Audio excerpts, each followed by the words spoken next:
For the first time in recent years, residents of O Block notice fewer sirens cutting through the night before they head to work in the morning.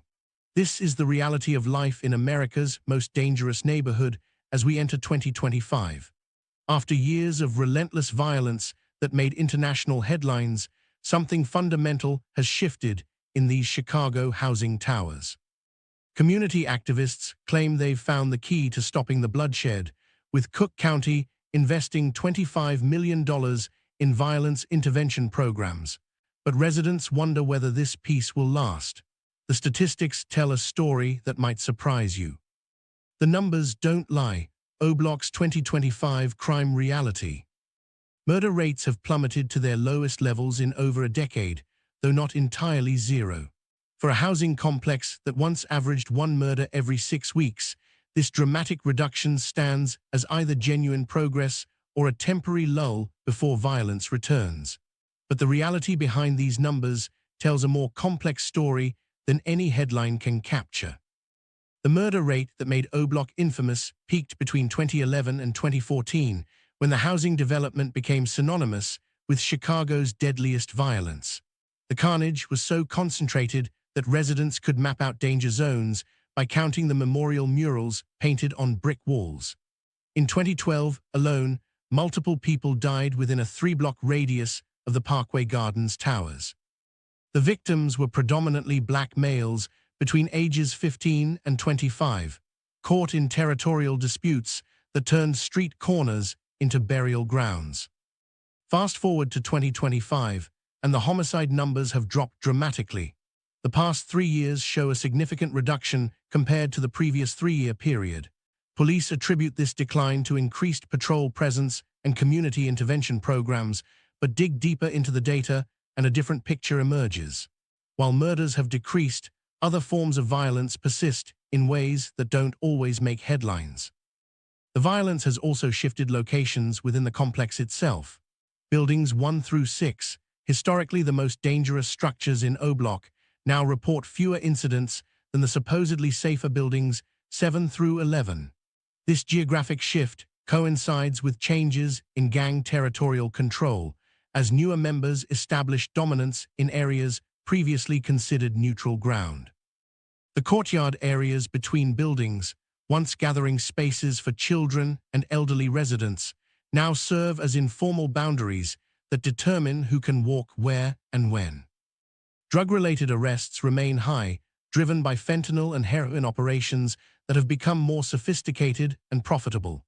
Dealers use encrypted messaging apps and cryptocurrency payments to avoid detection. These operations generate the cash that funds weapons purchases and recruits new gang members, creating a foundation for future violence even during periods of relative calm. The demographics of victims have evolved as well. While young black males still represent the majority of shooting victims, the age range has expanded. Children under 15 now account for a larger percentage of gunshot victims in the area compared to the peak violence years. This shift reflects the increasing randomness of shootings, as stray bullets from drive-by attacks and rooftop sniper incidents strike unintended targets. Elderly residents, once considered off-limits by gang codes, now face threats they never experienced before. Police response times in O Block average 11 minutes for violent crimes, nearly double the citywide average of 6 minutes. Officers attribute the delay to the complex layout of the housing development, where narrow alleys and identical-looking buildings make navigation difficult during emergency calls. The clearance rate for violent crimes in the area stands at 28%, meaning 7 out of 10 shootings result in no arrests. This low solve rate perpetuates the cycle of retaliation, as victims' families take justice into their own hands when the legal system fails them. Residents have adapted their daily routines around the current threat environment in ways that reveal the true impact of crime statistics. Mothers escort children to and from school in groups, never allowing them to walk alone even during daylight hours. Grocery shopping happens in the early morning or late evening, avoiding the afternoon hours when gang activity peaks. Many families have installed multiple locks on their doors and keep curtains drawn at all times to avoid being seen by potential attackers. The buildings themselves tell the story of how crime has shifted within O-Block. Building 3, scene of multiple murders between 2011 and 2013, has recorded fewer incidents in recent years. But Building 9, previously considered one of the safer structures, experienced several separate shooting incidents in 2024. This redistribution of violence reflects changes in gang leadership and territorial control that don't show up in overall crime statistics. Robbery rates have increased since 2022, with most incidents targeting residents returning from work or shopping trips. The perpetrators often live within the complex itself, creating a situation where victims and criminals share the same hallways and laundry facilities. These robberies rarely make headlines but contribute to the climate of fear that keeps many residents locked inside their apartments after dark. The most dangerous areas within O-Block have shifted from the obvious hotspots to seemingly random locations. The stairwells of Building 7, never previously associated with violence, became the site of multiple shootings in 2024. The playground area, once a neutral zone respected by all factions, witnessed drive-by shootings that left children wounded. These incidents suggest that the traditional territorial boundaries that once provided some predictability to the violence have broken down entirely. Weapon seizures in the area have increased significantly since 2023, with police recovering everything from handguns to assault rifles during routine patrols and apartment searches. The weapons are getting more sophisticated, with several seizures including firearms modified for automatic fire and equipped with high-capacity magazines. The presence of these military-style weapons in a residential housing complex represents an escalation that crime statistics alone cannot capture. The economic cost of crime in O-Block extends beyond the immediate violence. Property damage from shootings and gang activity costs the housing authority over $2 million annually in repairs and security measures. Local businesses refuse to operate in the area, forcing residents to travel miles for basic necessities and limiting economic opportunities for everyone in the community. Perhaps the most telling statistic about O-Block's current crime reality is not found in police reports or hospital records. It's the fact that a significant percentage of apartments in the complex now sit vacant despite a massive waiting list for affordable housing in Chicago. Families are choosing homelessness over life in O-Block, creating a community where only the most desperate or most dangerous remain. But here's the number that changes everything about how we understand O-Block's place in Chicago's landscape of violence. As of 2025, this housing complex no longer ranks in the top 10 most dangerous neighborhoods in the city. Communities on the west side have surpassed O-Block in both murder rates and overall violent crime, suggesting that the violence hasn't disappeared but simply moved to new locations where fewer cameras are watching. The question remains whether this statistical improvement reflects genuine change or simply a reshuffling of the same deadly game. The answer lies not just in the numbers, but in understanding who still controls these streets and how they've adapted to survive in an environment where law enforcement pressure has intensified, but the underlying conditions that breed violence remain unchanged. New faces, same game, the current gang landscape. The gang members who control these territories today represent a completely different generation from those who built O-Block's deadly reputation.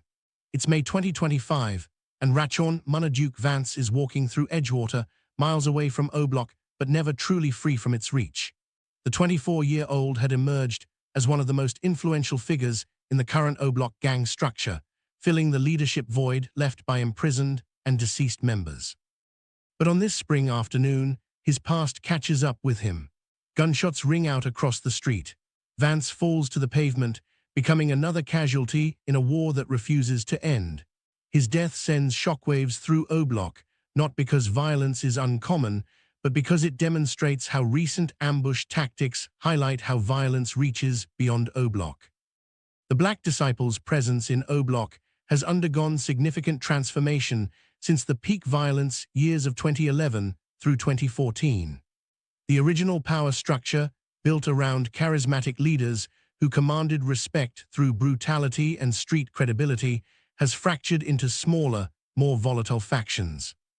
Where once a handful of established figures controlled territory and operations with clear hierarchy, today's gang landscape features multiple competing groups operating under the same Black Disciples banner, but with conflicting interests and leadership styles. Three primary figures have emerged as the current power brokers in O-Block's gang structure. Marcus M. Block Henderson operates from Building 4 and controls the eastern section of the complex. At 26, he represents the older generation of current members, having survived multiple attempts on his life and 2 prison sentences. His faction focuses primarily on drug distribution and maintains connections with suppliers outside Chicago. Jerome J. Money Williams, only 19 years old, commands loyalty from younger gang members in buildings 7 through 9. His approach emphasizes social media presence and music connections, following the model established by previous drill rap stars. The third major player, Damon D. Block Carter, controls operations in the western buildings and has established himself through violent enforcement of territorial boundaries. The power vacuum created by the deaths and imprisonment of previous gang leaders has been filled through a combination of violent competition and strategic alliances. Unlike the previous generation, where leadership succession followed established protocols within the Black Disciples organization, current power structures emerged through chaos.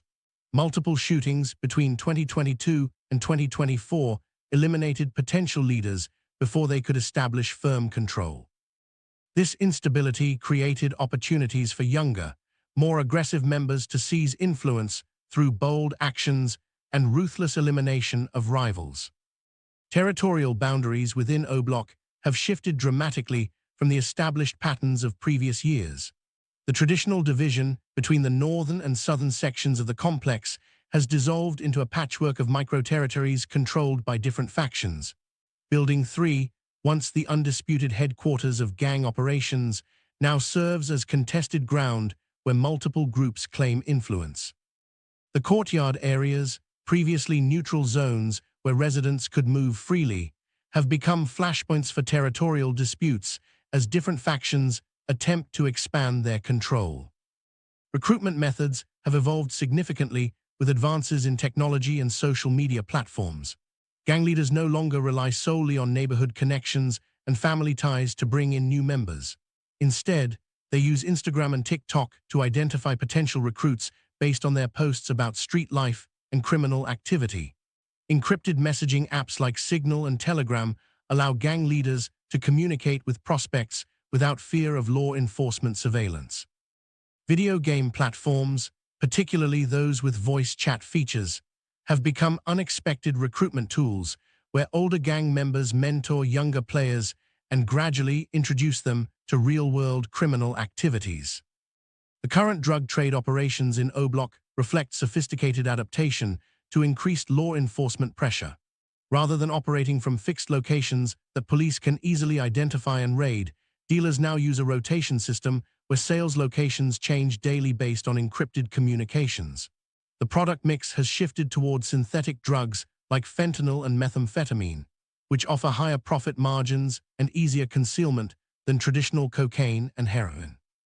Payment methods have expanded beyond cash to include cryptocurrency transactions and digital payment apps, making financial tracking more difficult for authorities. Younger gang members, many born after the peak violence years, view the legacy of previous generations with a mixture of reverence and skepticism. They recognize the street credibility that comes from association with notorious figures like Chief Keef and King Von, but they also witness how that same notoriety led to prison sentences and violent deaths. Many express frustration that older members achieved fame and wealth through music, while current members face increased police scrutiny and limited opportunities for legitimate success. The younger generation has developed its own codes and practices that differ from established gang traditions. They place greater emphasis on social media documentation of their activities, often posting videos and photos that previous generations would have kept private. Their music reflects different influences, incorporating elements from drill rap, but also drawing from other genres and national hip-hop trends.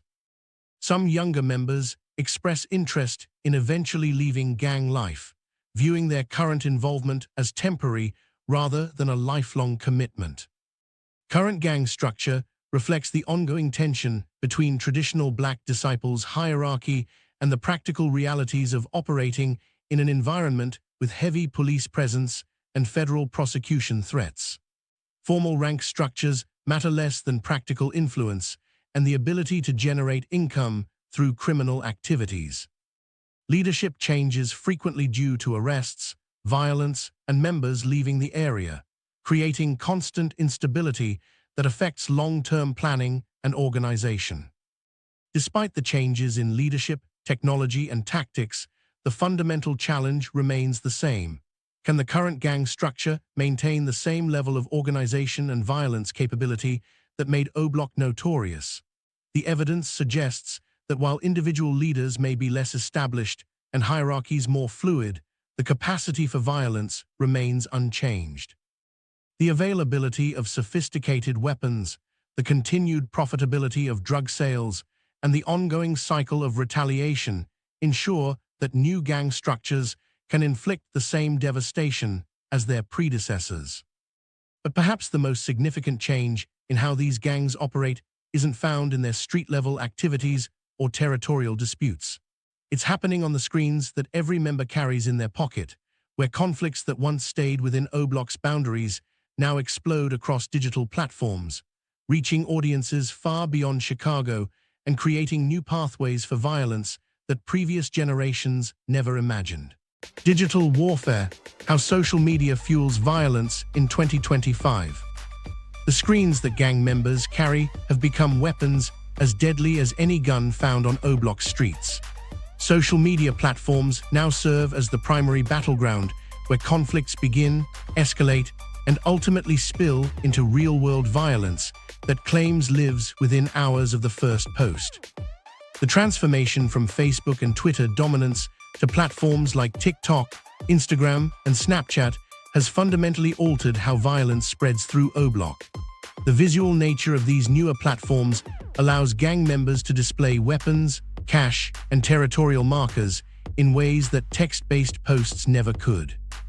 Instagram stories and Snapchat's temporary content features give users a false sense of security, leading them to post more provocative material believing it will disappear, even though screenshots preserve everything permanently.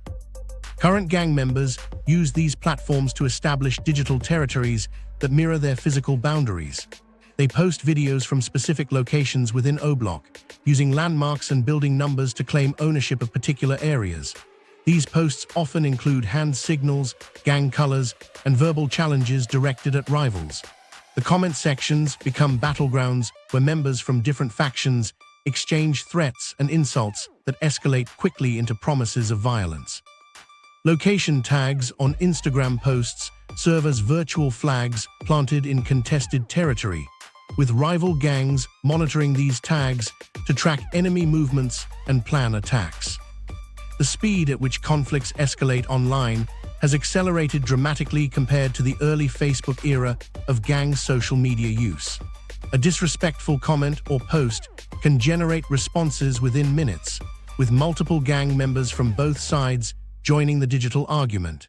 These rapid-fire exchanges create momentum that pushes participants toward real-world confrontation. The public nature of the platforms means that backing down from online challenges results in loss of respect among peers, forcing gang members into violent situations they might otherwise avoid. Live streaming has introduced a new dimension to gang violence that didn't exist during the peak O-Block years of the early 2010s. Gang members now broadcast drug deals, weapon displays, and even acts of violence in real time through Instagram Live and TikTok Live features. These streams attract hundreds of viewers who encourage increasingly dangerous behavior through comments and virtual gifts.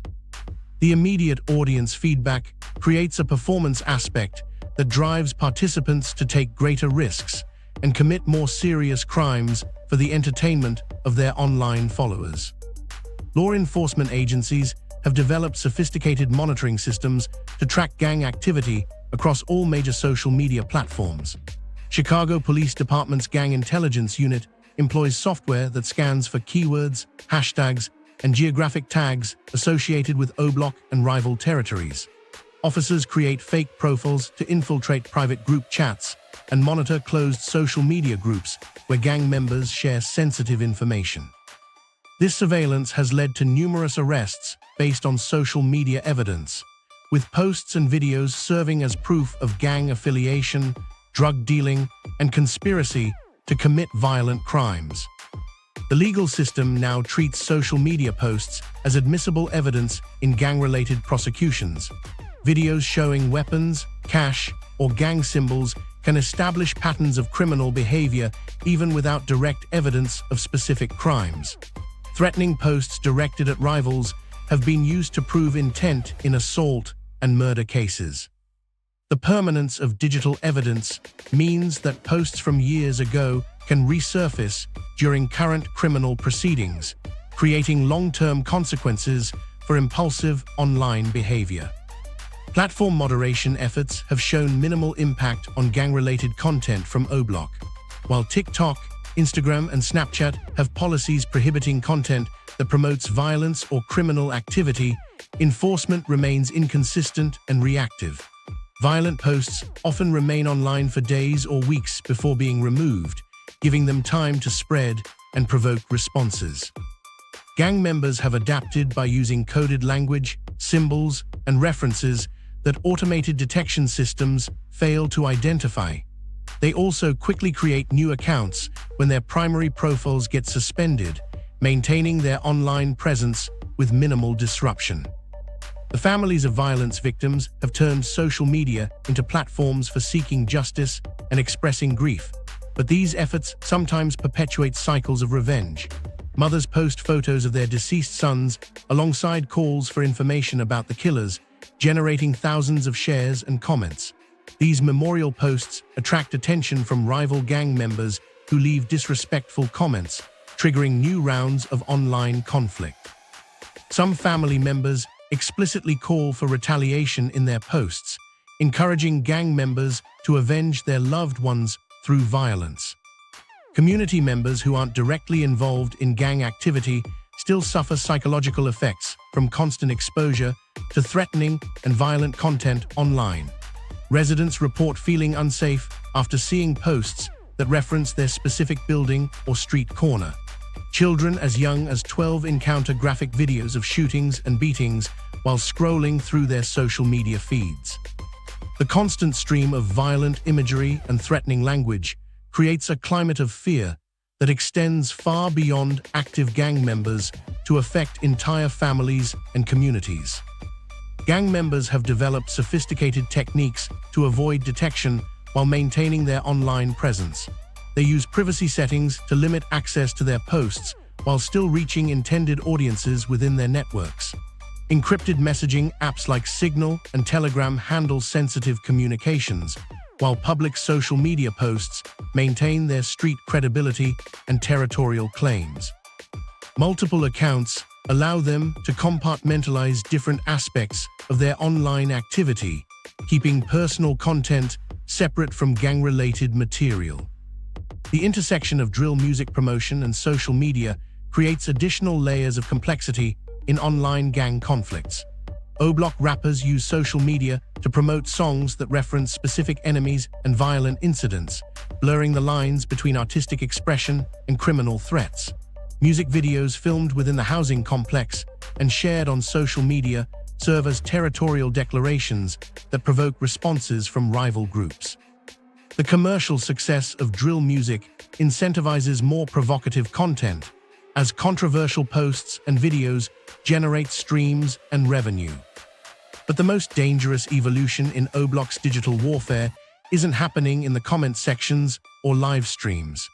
It's taking place in recording studios across Chicago, where young men with guns in their pockets are turning their real-life violence into profitable entertainment for millions of listeners worldwide. The drill scene's deadly evolution. The studios where these tracks get recorded have become the new battlegrounds, where artistic ambition collides with street reality in ways that consistently end in tragedy. The drill music landscape emerging from O-Block has undergone substantial transformation since the Chief Keef and King Von era established the genre's violent blueprint. Where those pioneering artists operated in a relatively open environment with minimal industry oversight, current O-Block rappers face increased scrutiny from law enforcement, social media platforms, and record labels. Federal prosecutions have used drill lyrics as evidence, raising concerns among artists about how their creative expression might be weaponized against them in court. This surveillance has forced artists to develop more sophisticated approaches to their music, using coded language and metaphors that maintain street credibility while avoiding direct admission of criminal acts. Modern O-Block drill artists continue using violent lyrics and disrespectful tactics toward rivals, but their methods have become more calculated and strategic. Rather than the raw, unfiltered aggression that characterized early drill music, current artists employ subliminal messages and indirect references that require insider knowledge to decode fully. They reference specific locations, dates, and incidents that their target audiences understand, but that outsiders might interpret as general street narrative. This evolution reflects both artistic maturity and practical necessity, as explicit threats and confessions have led to numerous arrests and prosecutions. The financial incentives driving O-Block's drill scene have shifted dramatically from the early days when artists could achieve mainstream success through controversial content. Streaming platforms now implement sophisticated content filtering systems that limit the reach of explicitly violent music. YouTube removes videos that promote gang activity or contain graphic violent imagery. Spotify and Apple Music reduce algorithmic promotion for tracks flagged by their content review systems. These restrictions force artists to balance their desire for authentic street content with the commercial reality that extreme violence limits their earning potential. Record labels approach O-Block drill artists with significantly more caution than they showed toward previous generations. Major labels now conduct extensive background checks on potential signees, investigating their criminal histories and gang affiliations before offering contracts. Independent labels still pursue controversial artists, but they structure deals to minimize legal liability and include clauses that allow contract termination if artists face serious criminal charges. This cautious approach means that most current O-Block artists remain unsigned, relying on independent distribution and social media promotion to build their careers. The death of King Von in November 2020 created a profound shift in how O-Block drill artists approach their careers and public personas. Von's murder in Atlanta demonstrated that even successful artists who achieve mainstream recognition remain vulnerable to street violence. His death occurred at the peak of his commercial success, just as he was transitioning from underground drill rapper to legitimate entertainment industry figure. This tragedy forced current O-Block artists to confront the reality that musical success doesn't provide protection from the violent environment that inspired their art. Current artists studying Von's trajectory recognize both the opportunities and dangers inherent in drill music success. They observe how his authentic street credibility translated into commercial appeal, but they also witness how his continued involvement in gang conflicts ultimately led to his death. Some artists attempt to distance themselves from active gang participation while maintaining the street image that drives their musical authenticity. Others embrace the dangerous lifestyle more fully, viewing potential violence as an acceptable cost of maintaining credibility with their core audience. The pattern of artists repeating previous mistakes rather than learning from them remains disturbingly consistent in O-Block's current drill scene. Young rappers continue filming music videos in locations where they face danger from rivals. They persist in creating content that explicitly threatens specific individuals and groups. Social media posts accompanying new music releases often escalate existing conflicts rather than promoting the artistic work itself. This repetition suggests that the immediate rewards of street credibility and viral attention outweigh concerns about long-term consequences. Music videos filmed within O-Block continue serving dual purposes as artistic expression and territorial declarations. Current artists use recognizable landmarks within the housing complex to establish their geographical authenticity and challenge rivals who might question their street credibility. These videos often feature large groups of young men displaying weapons and gang symbols, creating promotional content that doubles as intimidation tactics. The visual nature of these productions amplifies their impact beyond the music itself, turning artistic expression into acts of provocation that generate real-world consequences. Technology has transformed how O-Block drill artists create and distribute their music, but the fundamental themes and approaches remain unchanged. Modern recording equipment allows artists to produce professional quality tracks from their apartments, eliminating the need for expensive studio time. Social media platforms provide direct access to audiences without traditional industry gatekeepers. Streaming services offer global distribution that was impossible for previous generations of underground artists. The entrepreneurial aspect of current drill music reflects broader changes in the music industry, where artists maintain greater control over their intellectual property and revenue streams. O-Block rappers who achieve modest success can generate substantial income through streaming royalties, merchandise sales, and live performances. This financial independence allows them to avoid exploitative record deals while building sustainable careers based on their authentic street narratives. Despite technological advances and industry evolution, the core relationship between drill music and violence in O-Block remains fundamentally unchanged. Current artists continue using their personal experiences with crime and conflict as source material for their music. The authenticity that audiences demand requires ongoing involvement in the dangerous lifestyle that the music describes. This creates an inescapable cycle where artistic success depends on maintaining the credibility that comes from participating in potentially deadly conflicts. The current state of O-Block's drill scene reveals that the music violence cycle has intensified rather than diminished since the peak years of the early 2010s. While individual artists may achieve greater commercial success and industry recognition, the fundamental dynamics that drive young men toward dangerous content creation remain intact. Each new generation faces the same deadly choices that destroyed their predecessors, and those choices continue playing out in real time on Chicago's streets, with consequences that extend far beyond the recording booth. When the streets come calling, recent high-profile incidents. The consequences of these artistic choices become starkly visible when examining the violent incidents that have defined O-Block's recent history. It's 1:20 a.m. on May 10, 2025, and the 6300 block of North Broadway in Edgewater should be quiet.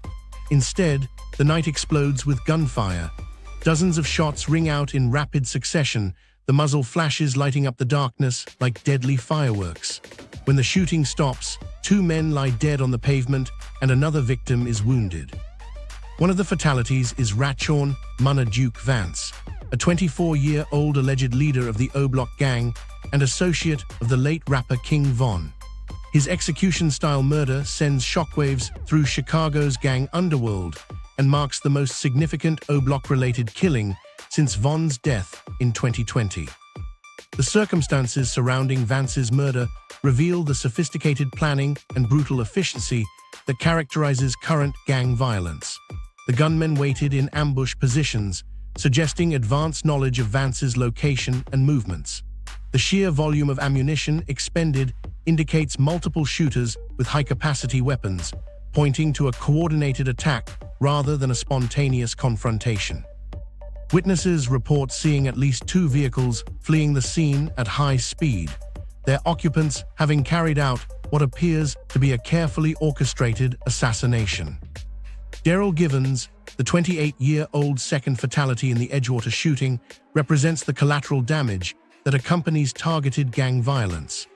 Unlike Vance, whose gang leadership made him a high-value target, Givens appears to have been in the wrong place at the wrong time.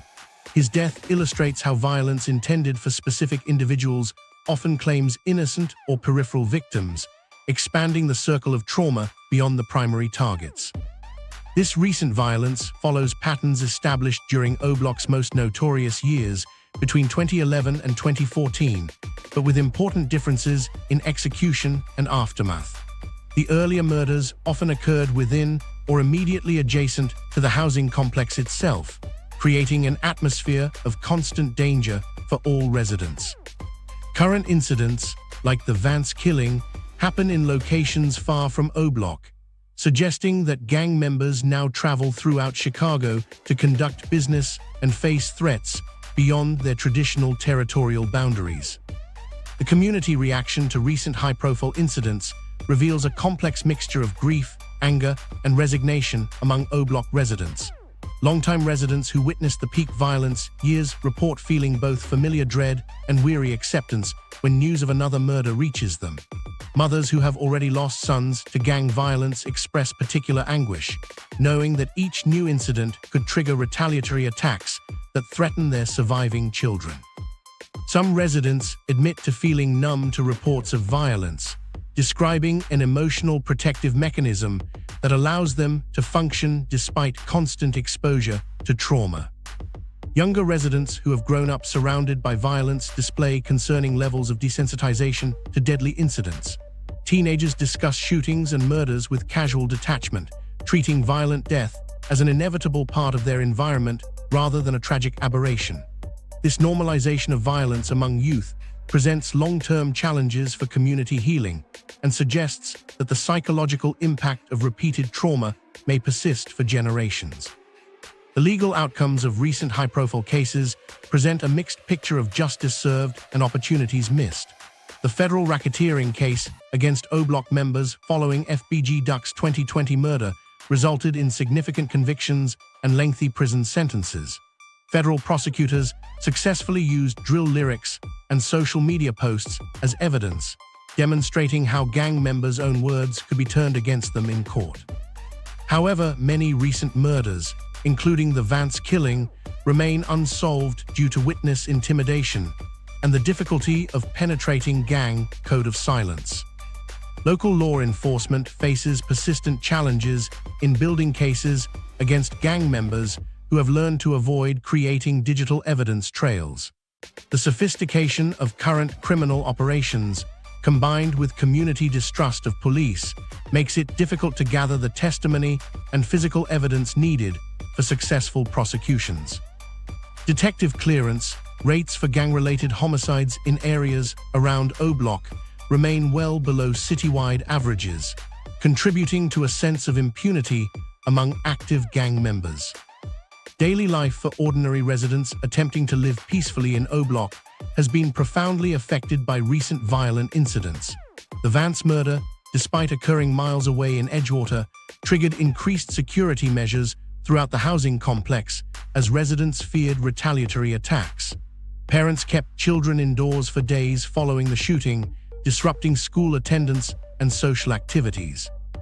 Elderly residents, who remember when the community felt safer, report increased anxiety and isolation as they limit their outdoor activities to avoid potential danger.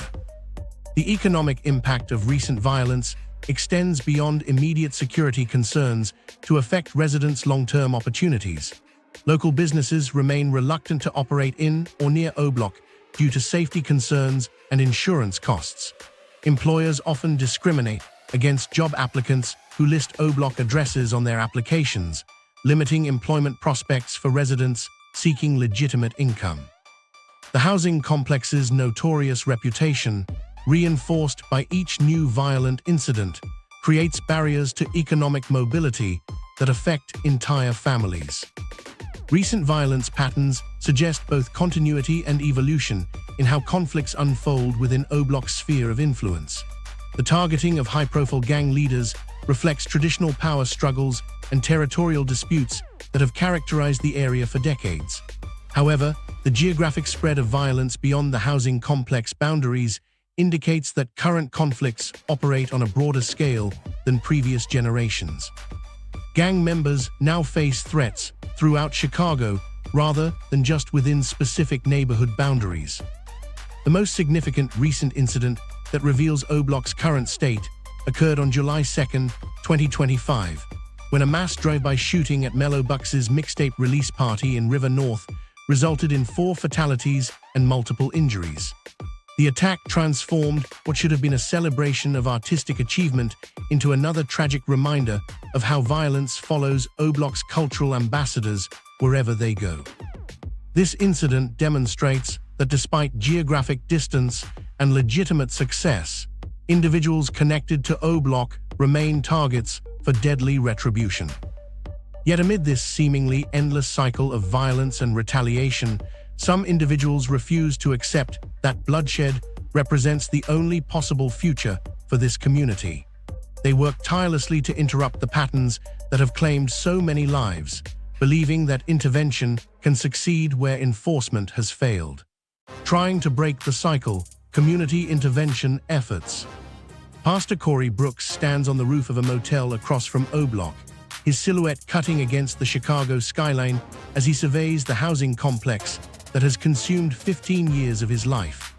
Known as the Rooftop Pastor for his dramatic protest campaigns, Brooks has transformed from an activist seeking attention to a community builder focused on results. His Project HOOD initiative represents the most ambitious attempt to break O-Block's cycle of violence through systematic intervention and opportunity creation. The centerpiece of his vision, the Robert R. McCormick Leadership and Opportunity Center in nearby Woodlawn, offers trade programs specifically designed as alternatives to gang membership for young men who see limited pathways to legitimate success. Project HOOD operates as one of the grant recipients within Cook County's $25 million investment in community violence intervention programs.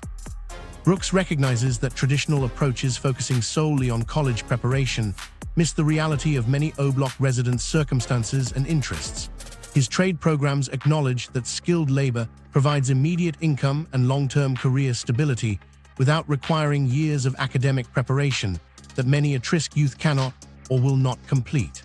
The success story of Devin Howard illustrates this approach's potential impact.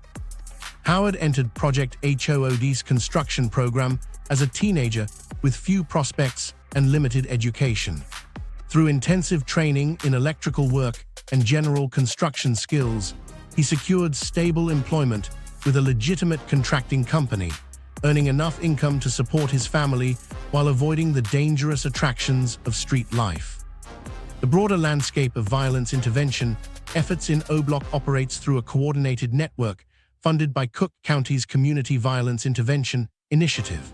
This program received $20 million in grants, with an additional $5 million allocated specifically for wraparound services supporting gun violence survivors. Dozens of community groups from BUILD to the YMCA collaborate through county grants to mediate violence. The funding supports multiple approaches, including street outreach workers, who identify individuals at high risk of violent involvement, case management services that connect people with employment and housing resources, and victim services that help shooting survivors avoid retaliatory violence. Street outreach workers represent the front line of current intervention efforts, operating as cultural bridges between formal social services and the gang-affiliated youth they aim to reach. Many outreach workers are former gang members themselves, bringing credibility and understanding that traditional social workers cannot match.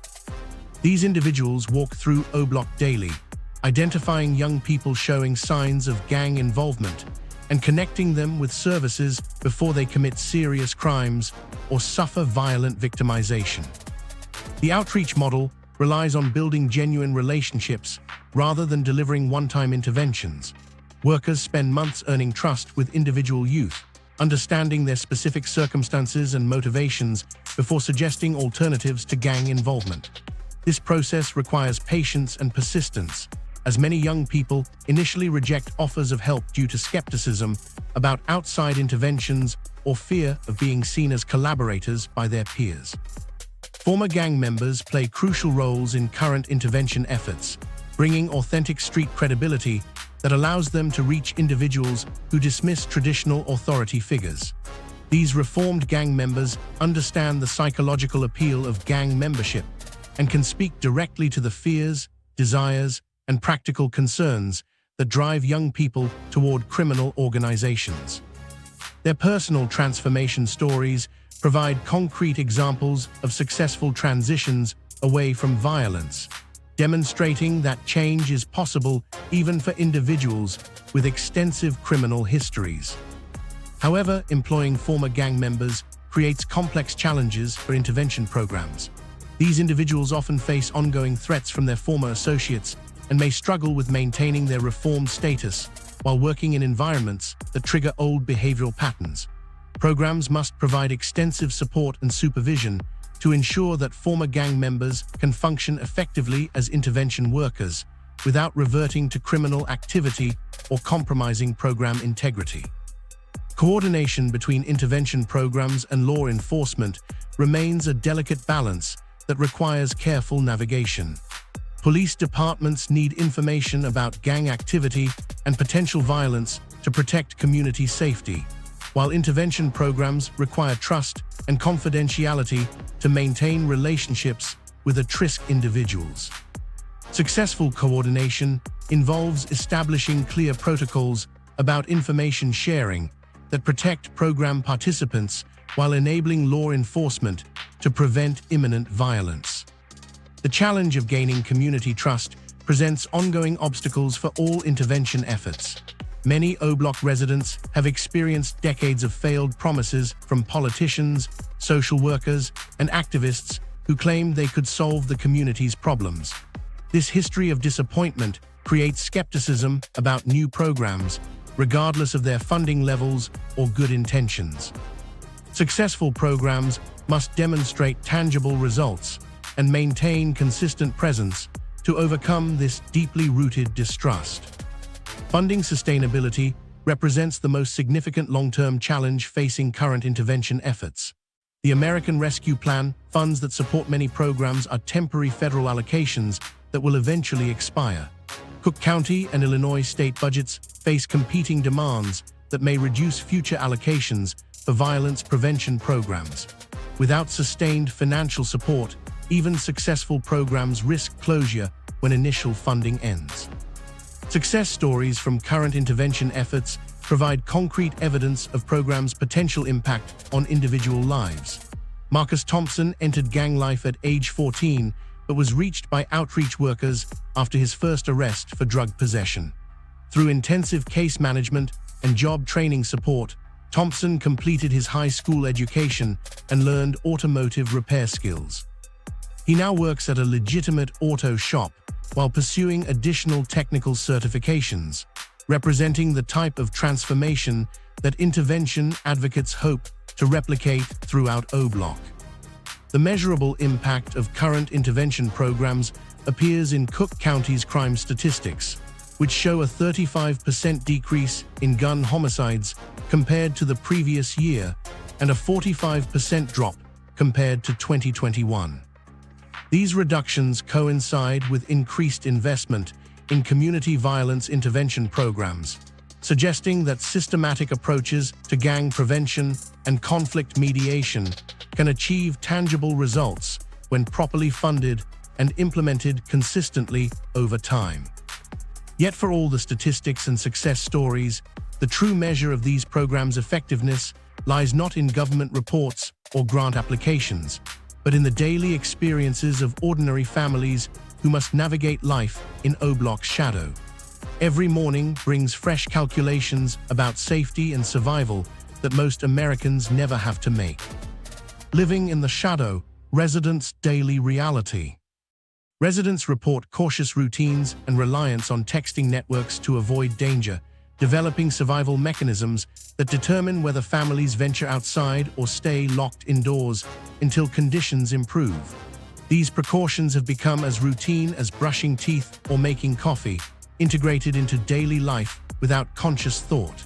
Mothers check social media for overnight violence that might affect their commute to work.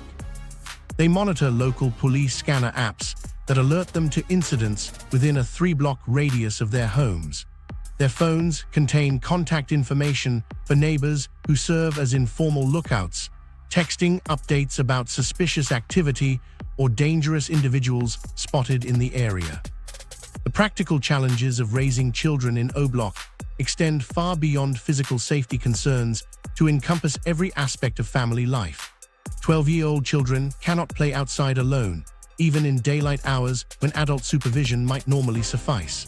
Their after-school activities are limited to programs that provide transportation directly from school to home, eliminating the risk of walking through areas where rival gang members might mistake them for threats. Bedtime routines include sleeping on floors during periods of increased violence, when stray bullets might penetrate windows facing courtyard areas where shootings frequently occur. Educational decisions reflect the constant balance between opportunity and safety that defines parenting in this environment. Parents drive their children to schools outside the immediate neighborhood, adding 40 minutes to daily commutes, but providing access to institutions with better academic programs and safer environments. This choice costs families nearly $200 monthly in gas and car maintenance, money that could otherwise support basic needs. The alternative of using local schools means accepting lower educational standards and exposing children to the same environment that has claimed so many young lives. Economic opportunities for O-Block residents remain severely limited by both practical barriers and the community's reputation. Job searches take months longer than expected because potential employers often reject applications listing O-Block addresses. Residents eventually find work with agencies that serve low-income communities, but hourly wages remain below Chicago's living wage due to limited options and employer assumptions about their backgrounds. The lack of nearby businesses means residents must travel significant distances for basic necessities, adding transportation costs that strain already tight budgets. Local entrepreneurship faces insurmountable obstacles that prevent residents from creating their own economic opportunities. Insurance costs for businesses operating in or near O-Block exceed most entrepreneurs' ability to pay, with some coverage types completely unavailable regardless of cost. Customers from outside the community avoid businesses associated with O-Block, limiting market reach to other low-income residents who lack disposable income for non-essential purchases. These barriers ensure that legitimate economic activity remains minimal, forcing residents to seek income through underground economies that perpetuate cycles of criminal activity. Property values in O-Block reflect the community's reputation and ongoing safety concerns in ways that trap residents in their current circumstances. Apartments that would rent for over $1,500 monthly in safer neighborhoods cost $800, but offer no equity building or investment potential. The Housing Authority maintains properties adequately, but provides no pathways for residents to transition to homeownership or build wealth through real estate. This economic trap means that families who achieve some financial stability remain stuck in dangerous environments because they cannot afford safer alternatives. The psychological toll of long-term residence in O-Block manifests in ways that residents rarely discuss openly, but that profoundly affect their daily functioning. Residents describe periods of hypervigilance that leave them exhausted from constantly scanning for potential threats. Sleep disruption from nighttime gunfire affects job performance and parenting capacity. The deaths of neighbors and acquaintances create ongoing grief that compounds with each new incident, building layers of trauma that affect their ability to form new relationships or trust in positive outcomes. Community organization efforts provide crucial support networks that help residents navigate shared challenges. Mothers participate in informal networks that coordinate school pickup schedules, ensuring that no child walks alone even when parents face scheduling conflicts. These women share information about job opportunities, childcare resources, and safety concerns through group text messages that function as community early warning systems. Their relationships provide emotional support and practical assistance that government services cannot match. Residents have developed sophisticated strategies for protecting themselves and their families that extend far beyond basic safety precautions. They maintain relationships with multiple neighbors in different buildings, creating networks of safe houses where families can shelter during violent incidents. They keep emergency supplies, including food, water, and medical supplies, that allow families to remain indoors for extended periods without leaving their apartments. Children know specific routes through the complex that avoid areas where violence commonly occurs, and they understand hand signals that communicate danger without alerting potential threats. The question of whether normal life is possible in O-Block depends entirely on how residents define normalcy. Families celebrate birthdays, help with homework, watch movies together, and maintain traditions that any family might recognize. However, these activities occur within a framework of constant threat assessment and safety planning that fundamentally alters their character. Family outings require extensive preparation and risk evaluation. Social relationships remain limited by concerns about safety and reputation. Long-term planning becomes difficult when immediate survival demands constant attention.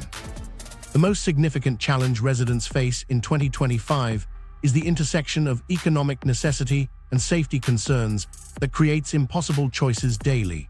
Parents must work to support their families, but jobs require travel through areas where they face potential violence. Children need educational and social opportunities, but accessing these requires exposure to dangerous environments. The community needs economic development and investment, but these improvements often bring gentrification pressures that displace long-term residents who cannot afford rising costs. Residents adapt through remarkable resilience and creativity, finding ways to build meaningful lives despite extraordinary challenges. They create informal economies of mutual support, share resources across family networks, and maintain hope for their children's futures even when evidence suggests limited possibilities for change. Their daily survival represents a form of resistance against the forces that seek to define them solely through violence and poverty, demonstrating that human dignity and community bonds persist even in America's most challenging neighborhoods. Yet for all their individual efforts and community solidarity, residents understand that their safety ultimately depends on forces beyond their control. The complex relationship between their community and those sworn to protect it continues evolving in ways that will determine whether their children inherit the same struggles or finally find a different path forward. The Badge and the Block, policing O-Block today. The Chicago Police Department operates under constraints that no amount of training or technology can fully overcome. Officers patrol streets where their presence alone can trigger violence, yet their absence guarantees it will continue unchecked. Chicago Police Department's approach to O-Block has undergone significant transformation since the peak violence years of 2011 through 2014, when the area recorded some of the highest murder rates in the city.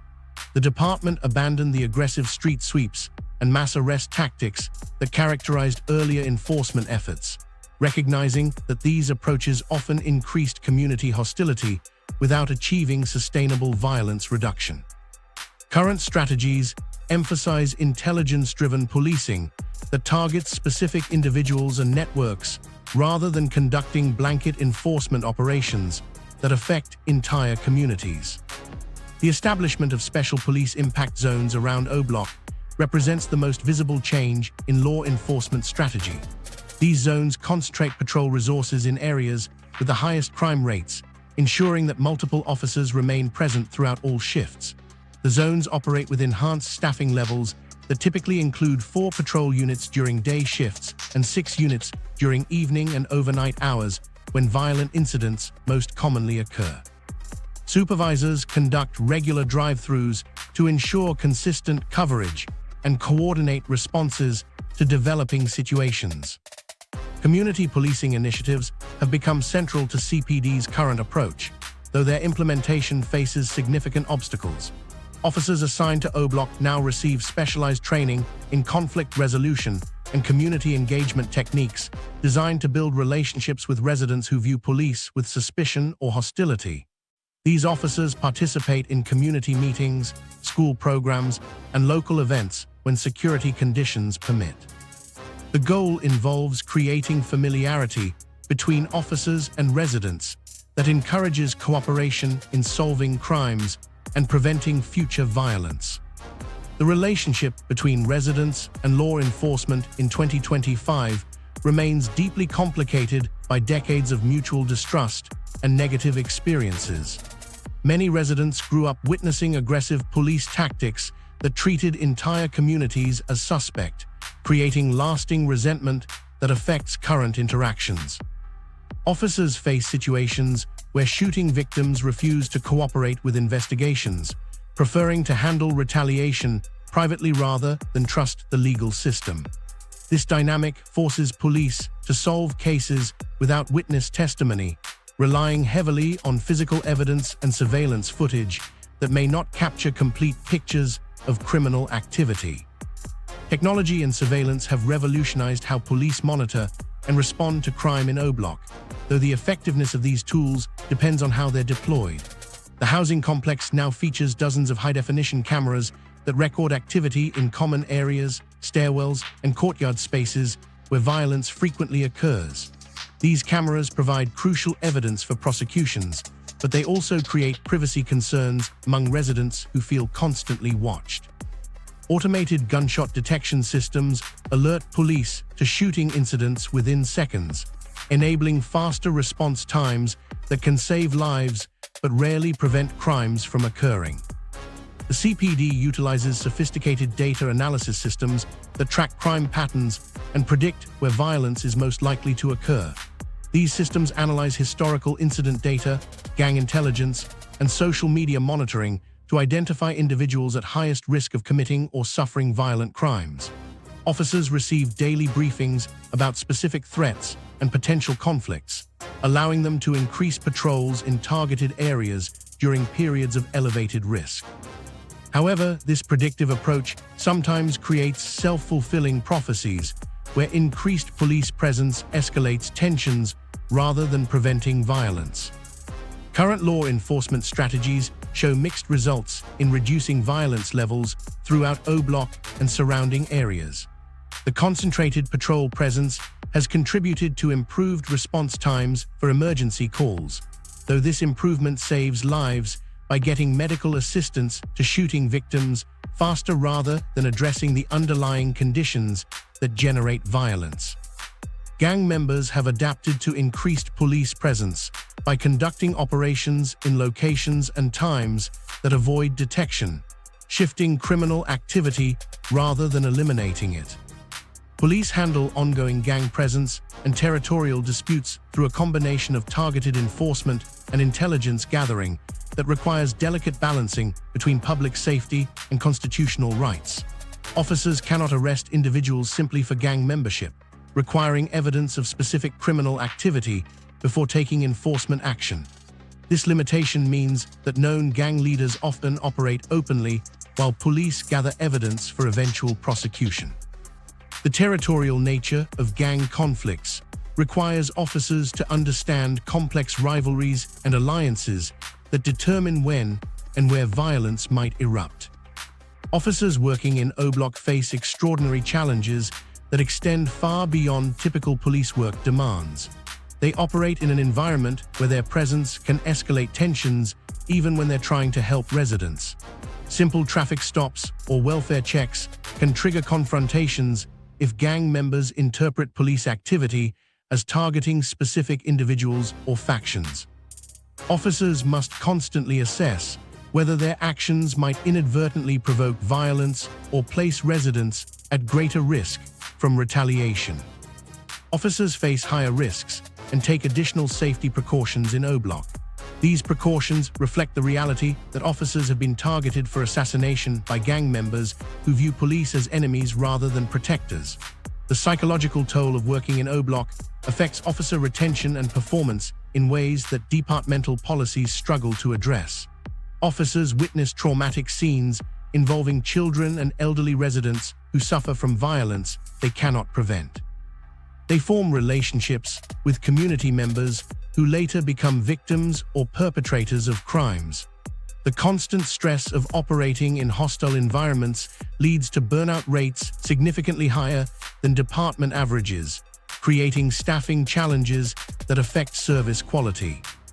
Current policing approaches in O-Block achieve some tactical successes while failing to address strategic problems that generate ongoing violence. Individual operations successfully remove weapons and arrest dangerous criminals, but these victories often prove temporary as new individuals fill vacant roles in gang hierarchies.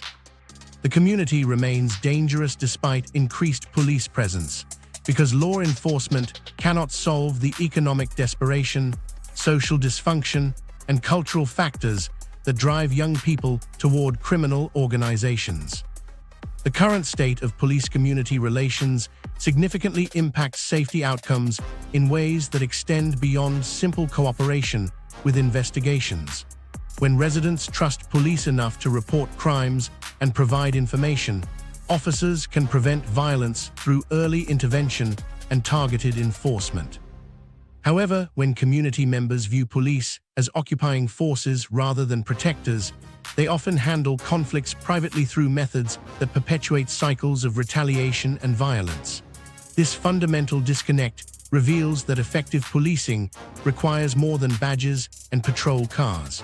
It demands addressing the root causes that make violence seem like the only viable option for survival. Economic realities: poverty, opportunity, and survival. The statistics reveal the economic foundation that makes these survival calculations necessary. 34.5% of residents in Greater Grand Crossing live below the federal poverty line, nearly double Chicago's citywide average of 17%. This figure represents more than abstract data points on government spreadsheets. It means that 1 in 3 families struggles to afford basic necessities like food, clothing, and heating bills during Chicago's brutal winters. Educational attainment creates additional barriers to economic mobility that trap residents in cycles of poverty spanning multiple generations. Just 25% of O-Block residents graduate high school, compared to 87% statewide. This educational deficit eliminates access to jobs requiring basic literacy and numeracy skills, forcing residents to compete for the limited positions available to those without diplomas. The few legitimate employment opportunities within reasonable commuting distance typically offer minimum wage positions in retail, food service, or cleaning industries that provide insufficient income to support families. The area's notorious reputation creates invisible barriers that extend far beyond the housing complex boundaries, affecting residents' access to employment throughout Chicago. Employers often reject job applications listing O-Block addresses without conducting interviews, assuming that residence in the area indicates criminal involvement or unreliability. Human resources departments at major companies maintain informal blacklists of Chicago zip codes associated with high crime rates, automatically filtering out applications from these areas during initial screening processes. This systematic discrimination forces qualified residents to use fake addresses or rely on friends and relatives in safer neighborhoods to receive mail and phone calls from potential employers. Transportation costs compound the employment challenges facing O-Block residents who must travel significant distances to reach job sites in safer areas of the city. Public transportation from the housing complex to downtown Chicago requires multiple bus transfers and takes over 90 minutes each direction, making it difficult to maintain regular employment schedules.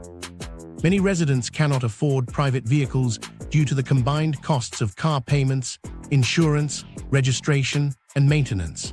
Those who do own cars face additional expenses from higher insurance rates charged to residents of high-crime zip codes, sometimes costing 3 times more than coverage for drivers in suburban areas. The underground economy operates as an informal employment system that provides income for residents excluded from legitimate job markets. Drug dealing offers immediate cash payments that that can exceed minimum wage earnings, particularly for young people willing to accept the associated risks. Stolen goods markets allow residents to generate income through theft and resale of electronics, clothing, and other merchandise. Illegal gambling operations provide both employment opportunities and entertainment for community members with limited recreational options. These underground activities generate substantial cash flow within the community, but create additional risks, including arrest, imprisonment, and violence. Local entrepreneurship faces insurmountable obstacles that prevent residents from creating legitimate business opportunities within their own community. Commercial insurance costs for businesses operating in high-crime areas often exceed the total revenue potential for small retail operations. Banks refuse to provide business loans to applicants from O-Block due to redlining practices that classify the entire area as unsuitable for investment.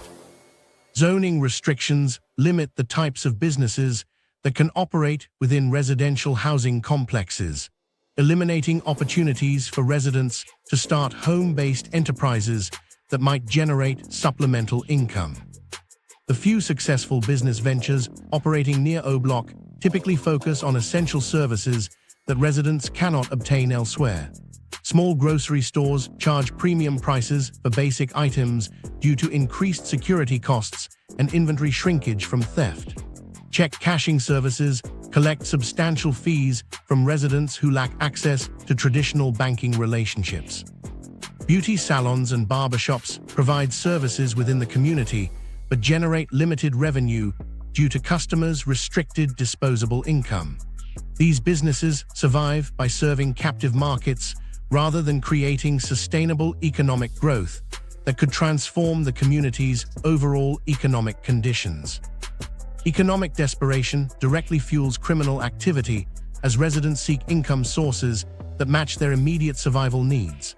Armed robbery provides quick cash for individuals facing eviction notices or utility shutoffs. Drug dealing offers regular income streams for young people who cannot secure legitimate employment due to criminal records or educational deficits. Theft operations target valuable items that can be quickly converted to cash through underground markets. These criminal activities appear rational to individuals facing immediate economic crises, even when participants understand the long-term risks of imprisonment or violence. Violence imposes substantial economic costs on the community that compound existing poverty and eliminate opportunities for development. Property damage from shootings and vandalism requires expensive repairs that housing authorities must fund through reduced maintenance budgets for other needs. Businesses avoid investing in areas with high crime rates, eliminating potential employment opportunities and commercial services that could improve residents' quality of life. Healthcare costs increase dramatically due to trauma care for shooting victims, straining emergency room resources, and increasing insurance premiums for all area residents. The economic impact of violence extends beyond immediate costs to create long-term barriers to community development. Real estate values remain depressed due to safety concerns, preventing residents from building equity through homeownership. Insurance companies charge premium rates for all types of coverage in high-crime areas, increasing costs for residents and businesses alike.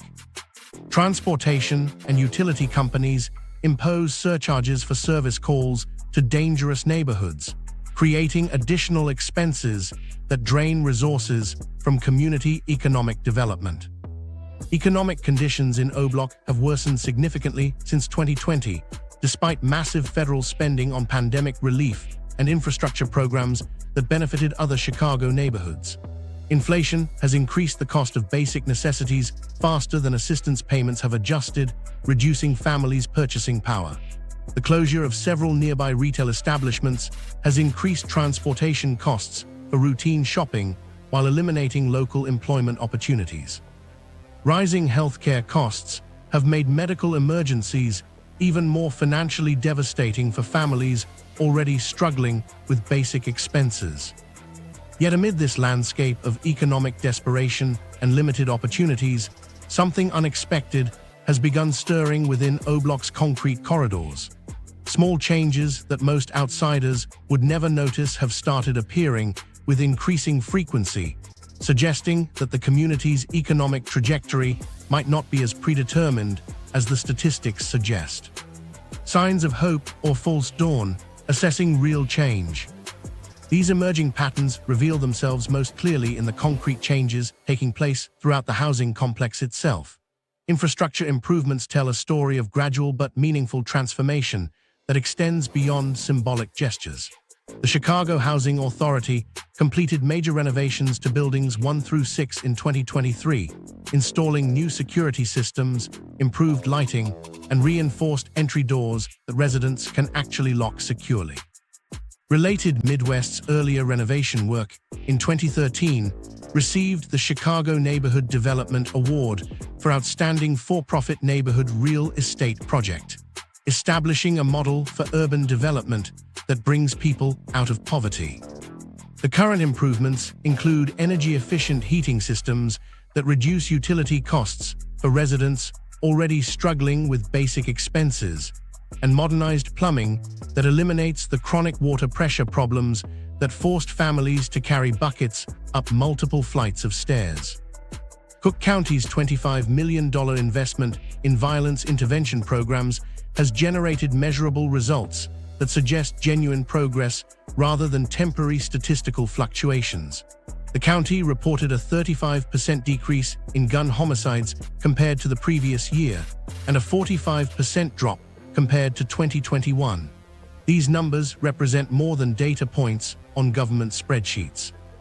They translate into dozens of young men who survived to see another birthday, mothers who didn't receive phone calls about their sons' deaths, and children who witnessed fewer traumatic incidents in their daily lives.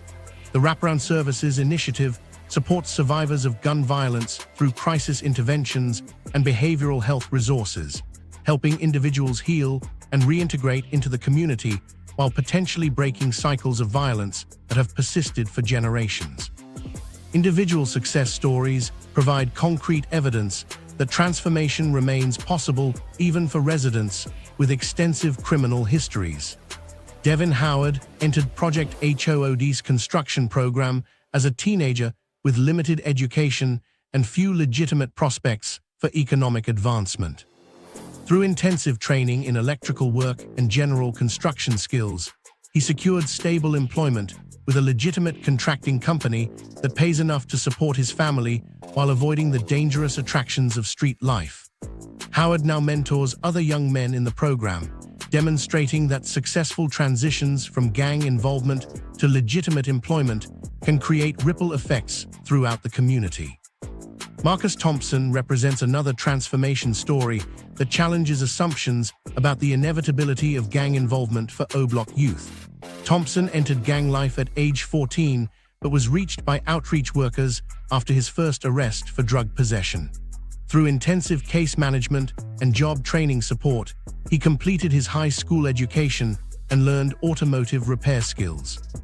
He now works at a legitimate auto shop while pursuing additional technical certifications, earning enough income to move his family to a safer neighborhood while maintaining connections to O-Block through mentorship programs that reach current at-risk youth. The younger generation shows signs of making different choices than their predecessors, though these changes remain fragile and incomplete. High school graduation rates have increased from 25% to 38% over the past 3 years, representing dozens of young people who completed their education despite extraordinary obstacles. Some younger residents express skepticism about gang involvement after witnessing the deaths and imprisonment of older role models who achieved temporary fame through drill music and criminal activity. Community programs report increased participation in job training and educational initiatives, suggesting that alternatives to gang membership are gaining acceptance among youth who previously saw few legitimate options.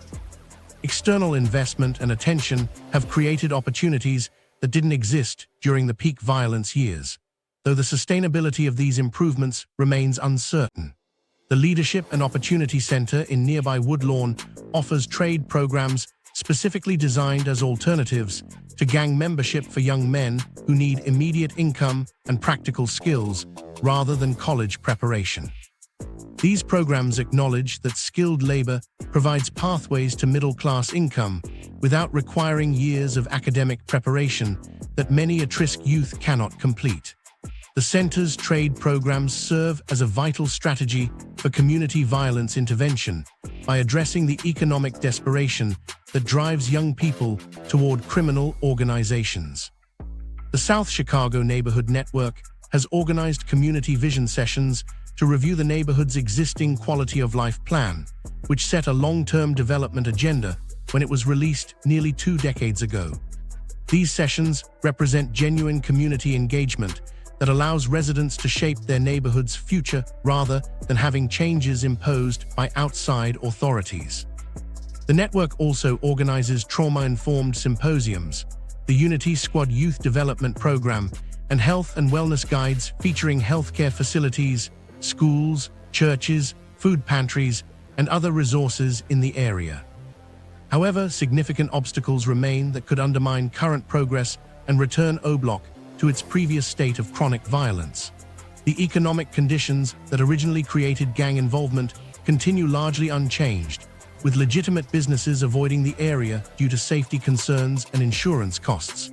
Federal funding for violence intervention programs faces potential cuts as political priorities shift and pandemic relief money expires. The drug trade continues generating substantial profits that can recruit new gang members faster than intervention programs can reach them. Gentrification pressures threaten to displace long-term residents who have invested in community improvement efforts but cannot afford rising housing costs that accompany neighborhood development. The success of intervention programs has attracted attention from developers and investors who see opportunities for profit in areas showing signs of stability. These market forces could eliminate the affordable housing that allows working families to remain in the community while pushing out the very people who contributed to positive changes.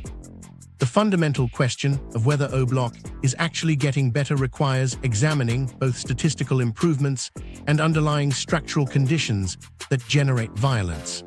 Crime data shows meaningful reductions in homicides and shootings, but these improvements remain vulnerable to sudden reversals if funding disappears or key community leaders are lost to violence or other causes. The presence of sophisticated weapons and established drug distribution networks means that violence could resume quickly if current intervention efforts fail. The most telling indicators of genuine change appear in the small daily victories that rarely make headlines. School attendance has improved as parents feel safer sending children to educational programs. Local businesses report fewer incidents of theft and vandalism, creating conditions where legitimate economic activity can gradually develop. Elderly residents venture outside more frequently during daylight hours, reclaiming public spaces they had abandoned to gang control. These modest achievements represent the foundation for long-term transformation, yet they remain fragile accomplishments that could disappear as quickly as they emerged. The path forward depends entirely on whether these improvements can survive the forces that created O-Block's problems in the first place. Murders have dropped dramatically, but poverty and desperation remain unchanged. Violence intervention programs show real results, but they depend on funding that could disappear with the next budget cycle. Pockets of hope exist, but sustainability remains uncertain. What O-Block reveals about urban America requires honest assessment rather than emotional appeals. We create these places through decades of systematic abandonment, then act surprised when they produce exactly what we've invested in: desperation, violence, and survival by any means necessary. The statistics show mixed progress. Some violence has decreased, community programs have expanded, and individual success stories demonstrate that transformation remains possible. Yet the fundamental economic and social conditions that generate gang involvement persist largely unchanged, leaving residents vulnerable to cycles that have claimed so many lives before.